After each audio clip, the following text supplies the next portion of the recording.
Being hated by certain people is not just survivable. According to the psychology of social influence, it is one of the most reliable signals that you are doing something genuinely right. The research on why specific people attract disproportionate hostility from specific social environments and what the profile of the hater reveals about the person being hated is one of the most counterintuitive and most personally useful findings in all of social psychology. Because the discomfort of being disliked is so powerful that most people will reshape themselves entirely to avoid it. Even when the people doing the disliking have no actual standing, no genuine insight, and no real stake in the outcome of your choices. And the psychological mechanism that explains why their hatred is actually a measure of your progress starts with something almost no one has had the courage to say clearly. By the end of this video, you will understand the documented psychology of social disapproval, why the human brain treats all disapproval as equally threatening regardless of its source, what the research reveals about who actually generates the most hostility toward genuinely progressing individuals, how to calibrate your own response to criticism based on the actual standing of its source, and what the most psychologically resilient people do differently when they encounter opposition from people who have no genuine stake in their success. Let's start at the neurological level. Because understanding why disapproval feels so overwhelming, regardless of its source, is the foundation of everything that follows. The human brain's social processing system is ancient. It evolved in conditions where social exclusion, being rejected from the group, was not merely emotionally uncomfortable, it was life-threatening. The small, tight-knit groups within which human beings evolved for most of their evolutionary history were the primary source of protection, food, resource sharing, and survival. Exclusion from the group was, in the most literal sense, a potential death sentence. Research by Naomi Eisenberger at UCLA using functional neuroimaging established something that changed how neuroscientists understand social pain. Eisenberger and her colleagues developed a paradigm called cyberball, a simple virtual ball-tossing game in which participants were eventually excluded from receiving the ball by the other players. When this social exclusion occurred, brain regions associated with physical pain, specifically the dorsal anterior cingulate cortex, activated with the same pattern they show in response to genuine physical injury. Social exclusion hurts, not metaphorically, in the same neural regions that register physical damage to the body. And the brain does not have a sophisticated filtering system that asks, is this social disapproval from someone whose opinion genuinely matters? Is this exclusion from a group whose membership is actually valuable? Is this criticism from someone who has genuine standing to evaluate me? The pain system fires in response to social rejection regardless of the source. The nervous system registers disapproval from a stranger on the internet. With the same basic alarm signal, it registers disapproval from someone genuinely important. This is the root of the problem. The pain of disapproval was designed by evolution to protect you from the consequences of genuine social exclusion in contexts where social exclusion was genuinely dangerous. But the pain system has not updated its calibration to account for the modern world, in which you can be rejected by thousands of people who have never met you, whose approval would add nothing to your life, and whose disapproval is often a direct function of the fact that you are doing something they are not doing and do not have the courage or capacity to do. Research by Kipling Williams at Purdue University on ostracism, the deliberate exclusion or ignoring of an individual, found that even minimal, brief, and clearly insignificant ostracism produces measurable reductions in self-esteem, sense of belonging, sense of control, and meaningful existence. The ostracism did not need to come from important sources. Even ostracism by strangers in a brief computer game produced these effects. The pain system does not discriminate based on the source's relevance. This is why the hostility of people who have no genuine standing in your life can still feel genuinely threatening. It is not weakness on your part. It is the nervous system performing its evolutionarily programmed response to social rejection, a response that is miscalibrated for an environment its designers never anticipated. But the miscalibration has a specific remedy, and the remedy is not about becoming indifferent to all social opinion, which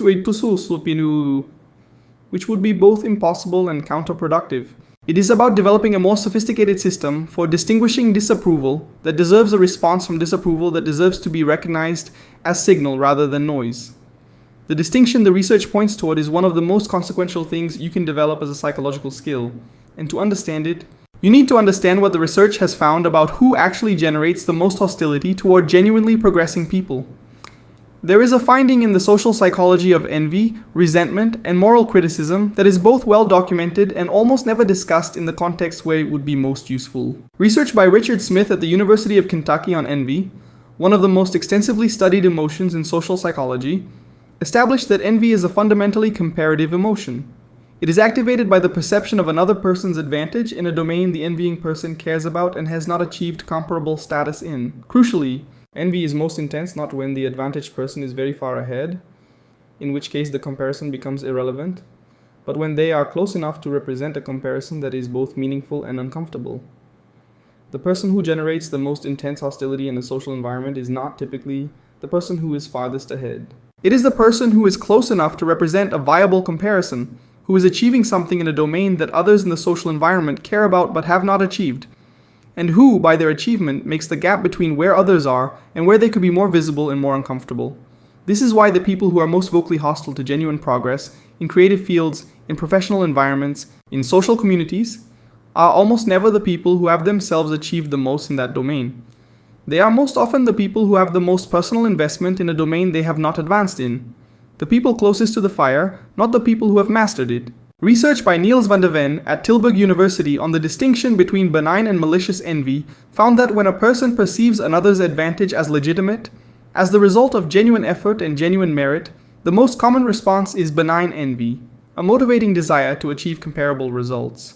But when the perceiver's envy is accompanied by a sense that the advantage is undeserved, or by a fixed belief that they themselves cannot achieve comparable results, the envy becomes malicious, oriented not toward personal improvement but toward the reduction of the envied person's advantage. Malicious envy produces hostile criticism. It produces the specific variety of social disapproval that is not organized around genuine evaluation of the person's choices or work, but around the reduction of the discomfort that the envied person's success produces.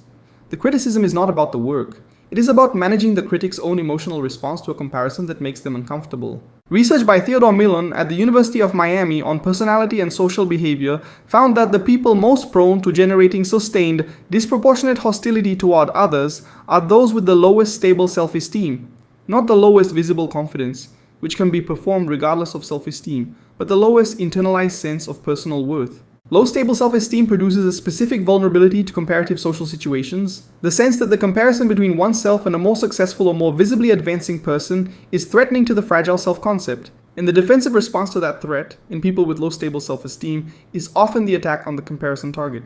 In other words, the intensity of the hostility you receive from certain people is often a direct function of the degree to which your choices and your progress are threatening to their sense of themselves, and that threat is most intense in people who have the least to stand on internally. This is what makes being hated by worthless people, people who are generating hostility from a position of envy and self-protective attack rather than genuine evaluation, an achievement in the specific sense the title suggests. Not because being hated is inherently good, but because the pattern of who generates this kind of hostility means that receiving it is often a reliable indicator that you are advancing in ways that are making the comparison uncomfortable for people who cannot do the same. The calibration that distinguishes useful criticism from hostile noise is one of the most practically important psychological skills available. And it begins with a framework that the research has identified for evaluating the standing of the source. Research by Brené Brown at the University of Houston, synthesizing qualitative and quantitative data from thousands of interviews on vulnerability, shame, and authentic living, produced one of the most specific and practically useful frameworks for responding to criticism that the psychological literature contains. Brown's framework is simple but demanding. The central question is, does this person have standing to evaluate me in this domain? And standing in Brown's framework is not about social status, popularity, or institutional authority. It is about two specific criteria: genuine engagement with the same vulnerability the evaluated person is engaging in, and genuine knowledge of the domain being evaluated. Brown's formulation, drawing explicitly on Theodore Roosevelt's Man in the Arena speech, is that the only people whose criticism deserves engagement are the people who are themselves in the arena, who are doing the difficult thing, who know from personal experience the specific challenges involved in attempting what the evaluated person is attempting, and who are evaluating from a position of genuine knowledge rather than from the comfortable distance of non-participation. The person who has never attempted the difficult things, who is watching from the sidelines, criticizing the choices and the missteps of people who are actually in the attempt, does not have standing in the Brown framework, not because their opinion is worthless as an opinion, but because their criticism cannot be genuinely informed by the specific experience of engaging with the difficulty. They are evaluating from outside the arena, and evaluation from outside the arena tells you more about the evaluator than about the evaluated. This is not a dismissal of all external feedback. Some of the most valuable feedback comes from people who have attempted similar things and understand the specific challenges involved. Some of the most valuable feedback comes from people who have knowledge of a domain you are entering that you have not yet developed. Standing in Brown's framework is not about agreement or validation. It is about the specific combination of engagement and knowledge that makes criticism genuinely informative. The calibration question the framework produces is specific. Before giving significant weight to criticism or disapproval, ask whether the source has genuine standing. Not are they right, but are they in a position to know? Are they engaging with the same vulnerability? Do they have genuine knowledge of this domain? Is this evaluation coming from the arena or from the bleachers? Research by Timothy Wilson at the University of Virginia on the relationship between the quality of feedback and behavioral outcomes found that people who are most selective about the feedback they incorporate, who apply criteria for evaluating the reliability and relevance of feedback before acting on it, show better decision quality and better long-term outcomes than people who treat all feedback as equally valid or who attempt to respond to all criticism. The selectivity is not arrogance, it is epistemically appropriate. Some feedback is genuinely informative. Some feedback is the sound of other people managing their own discomfort by projecting it outward. And treating both types as equally valid is not humility. It is the abdication of the specific discernment that genuine self-direction requires. But here's what makes the standing framework genuinely difficult to apply, and what the research has found about the internal process required to actually use it effectively, rather than simply as a rationalization for ignoring inconvenient feedback. Let's be honest about the most common misuse of the standing framework, the one that converts a genuine psychological tool into a defense mechanism. The misuse looks like this. Someone receives criticism. The criticism lands uncomfortably. The critic is dismissed on standing grounds. They're not even in the arena. They have no idea what they're talking about. And the criticism is discarded. The discomfort resolves. The behavior continues unchanged. And sometimes the dismissal is accurate.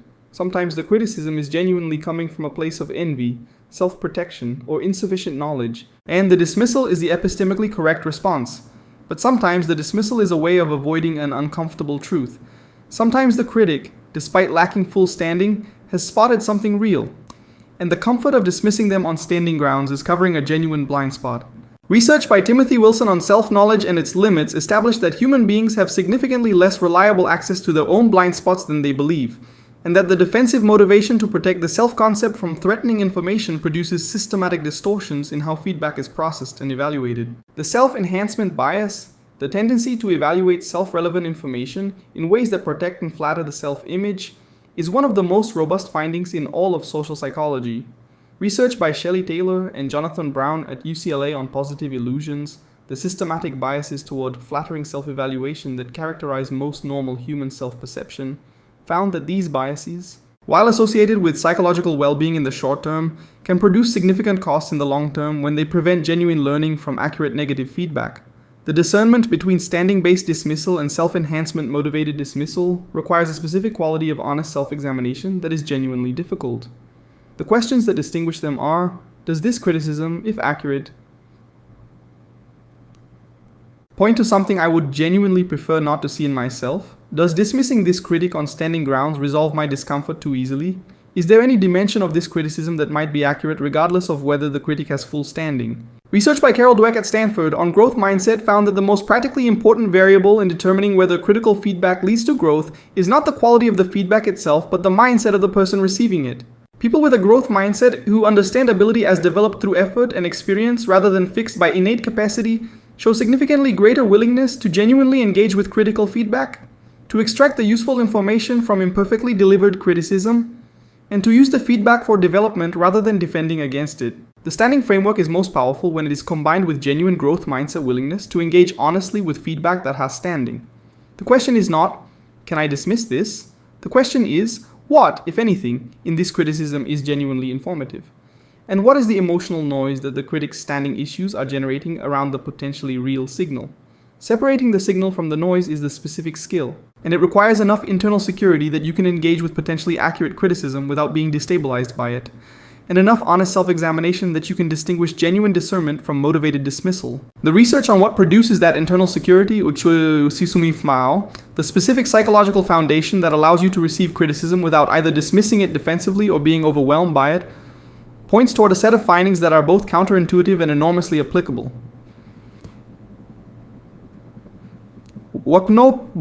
Research by Edward Dickey and Richard Ryan at the University of Rochester on self-determination theory, one of the most extensively tested motivational frameworks in all of psychology, established something that is directly relevant to the experience of being hated by people who have no genuine standing to evaluate you. The central finding of self-determination theory is that human well-being and motivation are most robust when they are grounded in autonomous self-determination, the experience of acting from one's own genuine values and interests rather than from external pressure or the desire to obtain external approval.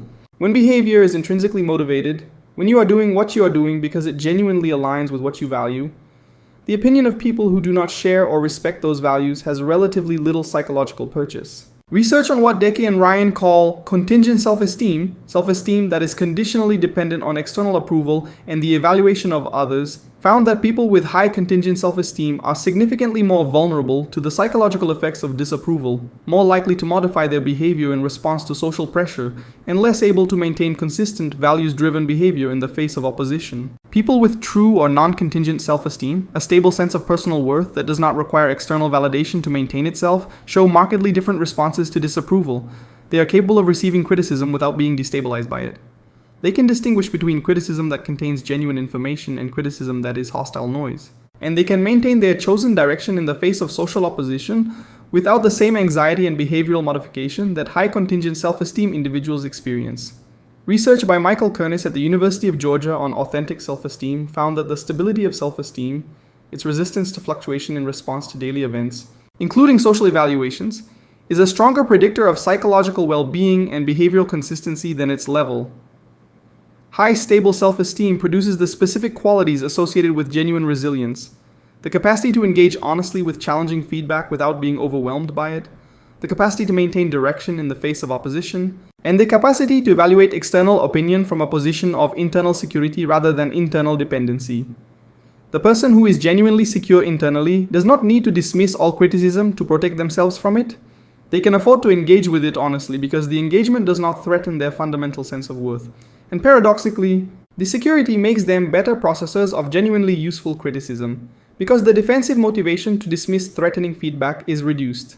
The development of this internal security is not the same as the development of high self-esteem in the conventional sense. It is specifically the development of self-esteem that is not contingent on external approval, that is grounded in the direct experience of living in accordance with one's genuine values, engaging honestly with one's own development, and building the specific internal knowledge that genuine self-directed effort over time produces. Research by Ryan and Dickey found that the conditions most conducive to the development of this non-contingent internal security are the conditions in which people experience genuine autonomy, acting from their own choices rather than external compulsion, genuine competence, developing real skills and capacities through genuine engagement, and genuine relatedness, connection with people who know and value the genuine person, rather than the socially managed performance. These conditions, autonomy, competence, and relatedness, are the foundation, and the person whose life is organized around genuine autonomy, genuine competence, and genuine relatedness will find, over time,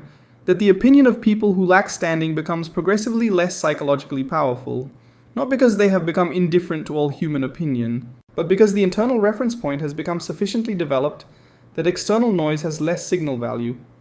But there is a dimension of this conversation that we have not yet addressed, and it is the one that most directly answers the provocative claim in this video's title. What does the research actually say about the relationship between genuine progress and the generation of hostility? Is being hated actually a reliable signal of achievement, or is that a self-serving narrative? Research on social hierarchies, group norms, and deviance in human social systems has produced a consistent finding that is both ancient in its observation and precise in its contemporary documentation: genuine advancement, the movement of an individual toward outcomes, capacities, or social positions that others in the group have not achieved, tends to generate specific forms of social opposition from the people most proximate to the advancing person. The mechanism was formally described in sociological literature by Emile Durkheim and more recently documented in psychological research by Henry Tajfel at the University of Bristol on social identity theory. Tajfel's research established that human beings derive significant psychological sustenance from group membership, from the sense of belonging to a collective whose identity provides meaning, direction, and self-worth. When a member of the group advances significantly beyond the group's current level, they implicitly challenge the group's identity. They demonstrate that the current level is not a ceiling, but a choice, which makes the group's remaining at that level look like a decision rather than a limitation. This is threatening to the group, and the social opposition that an advancing group member encounters is often, at least partly, a response to this implicit challenge. The advancing person is making visible something that the group would prefer to remain invisible. That the current position is not the result of external constraints but of internal choices. The opposition is the group's attempt to re-establish the norm that the advancing person is violating. Research by Laurie Rudman at Rutgers University on the backlash effect. The social penalties imposed on individuals who violate group norms about appropriate ambition or achievement found that people who visibly advance in ways that exceed group expectations receive measurably more negative social evaluations, more hostility, and more active opposition from group members than people who remain within the norm. This is true across professional, social, and interpersonal contexts, and the research has documented it across multiple demographic groups and cultural contexts. The backlash is not random. It targets the specific dimension of advance that most challenges the group's self-concept. The person who improves their physical health in a social environment where poor health is the norm. The person who develops creative or professional skills in a social environment where those skills are undervalued. The person who develops emotional maturity or psychological clarity in a social environment where those qualities are unfamiliar or uncomfortable. The person who makes different choices about their time, their values, or their relationships in a social environment that defines those choices as deviant. The advance is the threat. And the hostility is the threat response. This does not mean that all hostility towards someone advancing is justified as a protective group response. The hostility is real, but the threat that generates it is not necessarily a genuine threat. The person who loses weight is not threatening anyone's physical safety. The person who develops new professional skills is not removing anyone else's opportunities. The person who makes different choices about their own life is not requiring anyone else to make the same choices. But the threat response fires anyway, because the perceived threat is not to physical safety, but to the social identity that the group's current level supports. And social identity threat activates the same defensive responses as physical threat, including the specific defensive response of hostility toward the threatening agent. The research finding that is most relevant here is this. The intensity of the hostility directed at an advancing individual from within their social environment is often proportional to the degree of the advance and the proximity of the hostile people to the social identity that the advance is challenging. Which means that being hated by people who are proximate to where you were and are no longer, people who are at the level you used to be, in the environment you used to inhabit with the identity you used to share, is a specific and documented consequence of genuine advancement, not a guaranteed sign of advancement, but a consistent correlate of it when the hostility has the specific characteristics we have been describing. This is what makes the title claim not merely provocative, but psychologically meaningful. And understanding it changes how you process the specific kind of opposition that genuine progress tends to generate. Here is the insight that this entire video has been building toward, and I want to say it with the precision that it deserves, because the imprecise version of this insight is dangerous, and the precise version is genuinely valuable. The imprecise version says, if people hate you, you must be doing something right. This is false. Being hated does not by itself indicate achievement. It can indicate genuine wrongdoing. It can indicate genuine insensitivity or cruelty. It can indicate a genuine failure to consider the legitimate concerns of legitimate critics. The presence of hostility is not, by itself, evidence of progress. The precise version is more specific and more useful. The specific pattern of hostility that is generated by people who lack genuine standing, who are proximate to where you used to be rather than where you are going, whose hostility correlates with visible evidence of your progress rather than with specific substantiated claims about your behavior, that pattern of hostility is a reliable signal worth attending to. Not attending to as validation. Attending to as information. Information about what you have advanced past. Information about the degree to which your choices and your progress are making the comparison uncomfortable for people who have not made similar choices or progress. Information about the proximity of your social environment to the direction of your development, and whether that environment is serving your continued development or retarding it. Research by Nicholas Christakis and James Fowler at Harvard and UC San Diego on social contagion, how behaviors, emotions, and outcomes spread through social networks, found that the behaviors, attitudes, and well-being of the people you're most closely connected to influence your own behaviors, attitudes, and well-being through mechanisms that operate below the level of conscious choice. You are, in measurable ways, the average of the people you spend the most time with, not because of some motivational law, but because of the documented mechanisms of social contagion, social norm formation, and the attentional effects of the ambient behavior of the social environment. This finding has a direct implication for the experience of being hated by people who are proximate to where you used to be. If the people generating the most hostility toward your progress are the people in your closest social environment, the research suggests that the hostility is not only a signal about your progress, it is also a signal about the alignment between your current social environment and the direction of your continued development. Not every social environment that generates hostility should be left. Not every relationship that produces friction around your progress should be ended. The friction can be productive. The relationship can be important enough that the friction is worth navigating. Human beings are social creatures for whom the maintenance of close relationships is, as the Harvard study has established, one of the most consequential sources of long-term well-being. Leaving relationships in response to conflict is often exactly the wrong choice, but the pattern of hostilities who is generating it, from what standing, in response to what specific aspects of your choices and your progress, is information. And the most useful thing you can do with that information is not to feel validated by it, not to feel vindicated by it, but to use it as a specific and honest diagnostic. What does this pattern tell me about my current social environment and its relationship to where I am going? Research by Amy Rzesniewski at Yale Business School on job crafting. The deliberate modification of how people approach their work to better align with their values and strengths found that people who actively shape their environment to better match their genuine direction show measurably better outcomes in well-being, engagement, and performance. The same principle applies at the level of the social environment more broadly. People who actively, deliberately calibrate who they spend time with and whose opinion they give genuine weight to show measurably better alignment between their choices and their genuine values over time. The calibration of whose opinion deserves your genuine attention is not the dismissal of all critical feedback. It is the development of a more sophisticated, more honest, more epistemically defensible relationship with the social information that flows toward you from the human environment. Some of that information is genuinely valuable. Some of it is the sound of other people's discomfort with your progress. The skill is in telling them apart, and in using both types of information wisely, rather than either capitulating to all of it or dismissing all of it. The people who have learned to do this, who have developed genuine internal security, genuine values clarity, and genuine discernment about the standing of critics, are the people who advance most consistently, not because they are indifferent to human opinion, but because they have a more honest and more accurate system for evaluating which human opinion is worth incorporating and which is worth noting as a signal of something else entirely. The word worthless in the title deserves precise unpacking, because its casual use as an insult is not the same as its psychologically meaningful use in this context. When the title says worthless people, it is not making a global judgment about the inherent human value of any person. Every human being has inherent worth.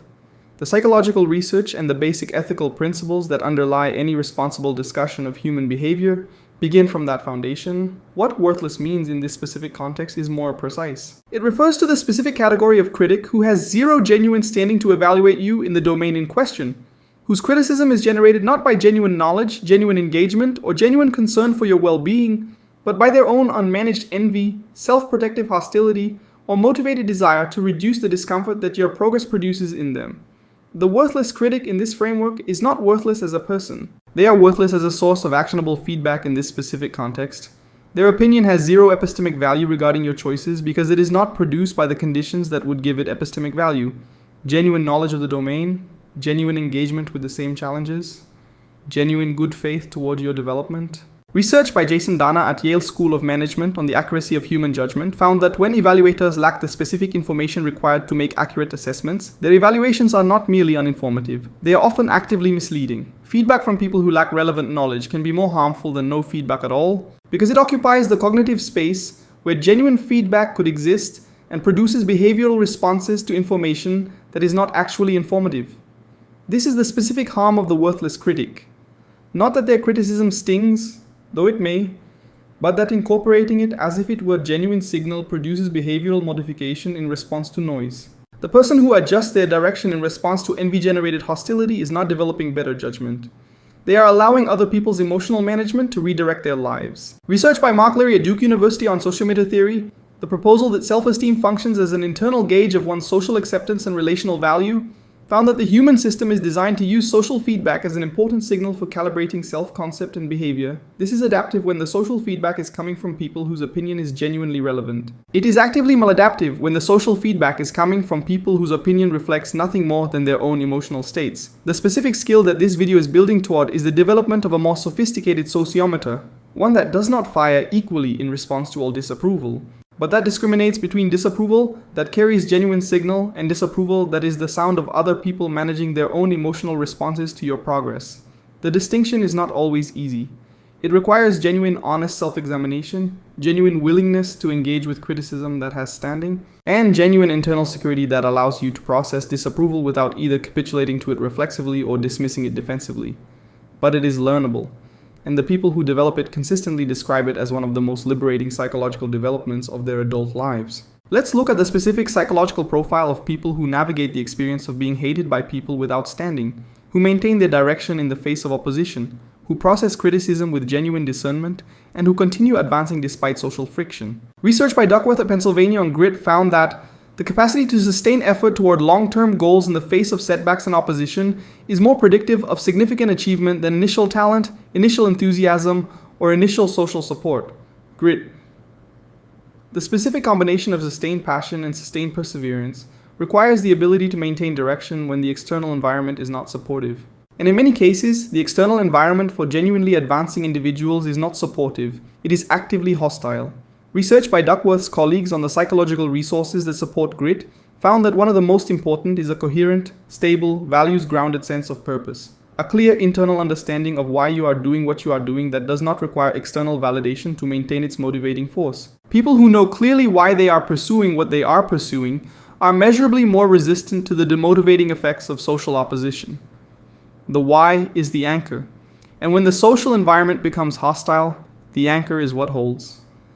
Research by Carol Dweck on growth mindset found that the people who most consistently navigate opposition to their development are the people who have internalized a specific cognitive framework. That difficulty, including social difficulty, is a source of information rather than a verdict.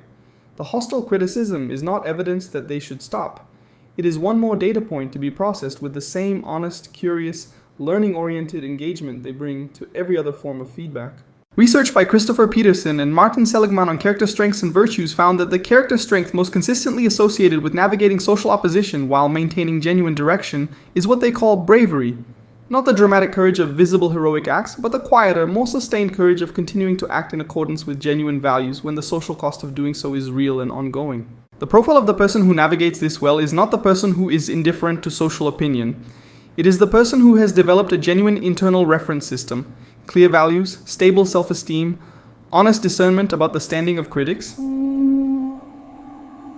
that allows social opinion to be received as information rather than as verdict. These people care about genuine feedback from people with genuine standing. They simply do not give the same weight to noise, and the development of this profile is not a function of exceptional personality, it is the outcome of specific practiced cognitive and emotional habits that the research has identified clearly enough to describe and teach. Let's make this concrete. The research points toward 5 specific practices that develop the capacity for genuine discernment. The ability to distinguish hostility that warrants engagement from hostility that warrants a different kind of attention. The first practice is the standing audit. When you receive criticism that produces a significant emotional response, run the standing audit before responding. The standing audit asks 3 questions. Does this person have genuine knowledge of the domain being criticized? Are they themselves engaging with the same challenges and vulnerabilities? Is their feedback organized around genuine concern for my development or around something else? Their own emotional management, their own social identity, their own unmanaged comparison? If the standing audit produces a no on all 3 questions, the appropriate response is not dismissal of the person, but conscious non-incorporation of the feedback as directive information. Note it, consider whether there is any signal buried in the noise, then decline to let it drive behavioral change. The second practice is the signal-noise separation. Even criticism from people with limited standing can sometimes contain a signal worth extracting. The practice is deliberate. Separate the specific claim from the emotional delivery. The hostile delivery, the envy-motivated framing, the personally attacking language, set those aside. What remains? Is there a specific substantive claim about behavior or outcome that, once stripped of the hostile framing, is worth engaging with honestly? Research by Timothy Wilson on the processing of feedback found that people with the highest quality of self-knowledge are those who are most willing to engage with the specific content of critical feedback, even when the delivery or the source is imperfect. The skill is separating what is being said from how it is being said and who is saying it.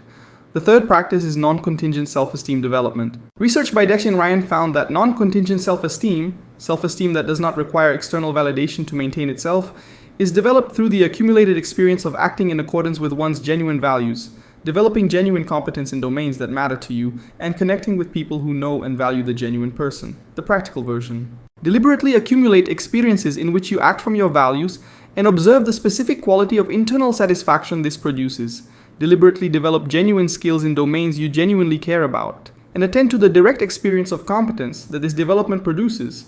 And deliberately invest in the relationships in which genuine self-expression is possible and consistently safe. Each of these experiences adds to the internal resource that makes external hostility less psychologically powerful. The internal account fills up. The external noise has less relative weight. The fourth practice is deliberate source selection. Research by Christakis and Fowler on social contagion found that the people you spend the most time with influence your behavior, attitudes, and well-being through mechanisms that are often below conscious awareness. The deliberate selection of the people you give genuine access to your attention and your life is one of the most consequential choices available. This does not mean avoiding all people who are different from you or who might challenge your choices. It means deliberately seeking relationships with people who have genuine standing in the domains you care about, people who are engaging with the same challenges, who have genuine knowledge, and who have demonstrated genuine good faith toward your development. And it means being more deliberate about the degree of genuine access you give to people who consistently demonstrate the opposite. The fifth practice is the use of opposition as a diagnostic. Rather than simply enduring the hostility of people without standing, use it as an active diagnostic. Ask, what specifically is generating the most intense hostility? What dimension of my choices or my progress is producing the strongest opposition? Because the answer to that question is often pointing at something important. Not necessarily something to be abandoned, but something worth understanding in terms of how it is changing the dynamic of the social environment. The opposition tells you something about what you have outgrown, what you are advancing past, what the current social environment is having difficulty accommodating. That information is valuable, not as motivation to retreat, but as evidence of the specific direction of your advancement and the specific gap that is opening between where you are going and where certain parts of your environment are remaining. Let's be honest about the stakes of this conversation. Because the comfort of avoiding the hostility of people without standing is a real short-term benefit that comes with a specific and well-documented long-term cost. Research by Bronnie Ware, an Australian palliative care nurse who recorded the most common regrets of dying patients, found that the most frequently expressed regret was some version of, "I wish I'd had the courage to live a life true to myself, not the life others expected of me." Not a regret about specific failures, not a regret about specific bad choices, a regret about the systematic, ongoing, decades-long shaping of a life around the expectations and opinions of others, rather than the genuine values and genuine desires of the self. The comfort of avoiding the hostility of people without standing is purchased at the price of this regret. The life organized around the opinions of the bleachers is a life that, at its end, is recognized as not having been fully one's own. Research by Roy Baumeister at Florida State University on self-regulation and decision-making over time found that the sustained suppression of genuine preferences and genuine values in response to social pressure depletes the psychological resources available for self-direction and produces what he calls decisional fatigue. The progressive reduction in the capacity for genuine autonomous choice over time. The person who consistently defers to external opinion loses, gradually and measurably, the internal machinery of genuine self-direction. Research by Sonia Lubomirsky at the University of California, Riverside on sustainable happiness found that the activities and choices most strongly associated with enduring well-being are those that arise from genuine personal values and genuine personal engagement, the self-concordant choices that reflect the actual person rather than the socially managed performance. The life organized around avoiding the hostility of people without standing is a life that is progressively less organized around the genuine self. And the research is clear about what that produces across time. The courage to continue in the face of opposition from people who lack standing is not merely a personality trait of the exceptionally resilient. It is a practiced, developed, cultivated psychological capacity, mustorp, built through the specific practices we have discussed, and protected by the specific internal security that genuine values-grounded living produces over time. The hostility is real. The discomfort is real. The neurological pain of disapproval is real and does not become unreal simply because the disapproval lacks standing. What changes with development is not the absence of the pain, but the presence of something stronger than the pain, the clarity of genuine purpose, the stability of genuine self-worth, and the accumulated evidence, written in the specific texture of a life lived from the inside rather than managed from the outside, that the discomfort of opposition is worth bearing for the freedom of genuine self-direction. Let's bring everything together with the clarity the topic deserves.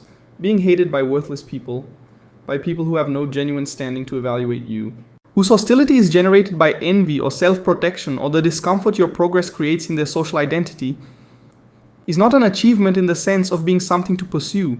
It is not a goal. It is not something to celebrate or to use as proof of your own progress. It is a signal, a specific, documented, psychologically meaningful signal that, when it appears in the specific pattern the research has described, generated by people proximate to where you used to be, correlating with visible evidence of your advancement, organized around the management of their own emotional response rather than the genuine evaluation of your choices, is worth reading accurately rather than dismissing or capitulating to. Reading it accurately means recognizing that the intensity of the hostility often reflects the degree of the threat your progress poses to the comparison that the hostile people are making.